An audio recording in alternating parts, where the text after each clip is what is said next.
काजल राघवानी ने खेसारी लाल यादव जी के एक बहुत बड़ी बात कह दी है दोस्तों। उसी बात को लेकर इस वीडियो में बात करेंगे दोस्तों, तो वीडियो में बने रहें और पूरा देखें। उससे पहले छोटा सा रिक्वेस्ट है दोस्तों, अगर वीडियो को लाइक नहीं किए हैं तो लाइक कर दीजिए और चैनल पर नए हैं दोस्तों तो सब्सक्राइब कर लीजिए। चलिए दोस्तों वीडियो को स्टार्ट करते हैं।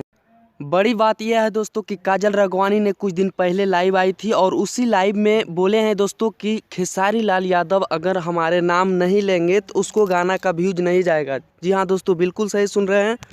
ऐसा बड़ी बात इसलिए बोले हैं दोस्तों कि खेसारी जी ने कुछ दिन पहले एक होली सॉन्ग गाया था दोस्तों, जिस गाना का नाम था बदल गईली काजल। जी हाँ दोस्तों, बिल्कुल सही सुने, जिस गाना का बोल था बदल गईली काजल होली सॉन्ग था दोस्तों। बहुत ही ब्लॉकबस्टर होली सॉन्ग गया दोस्तों।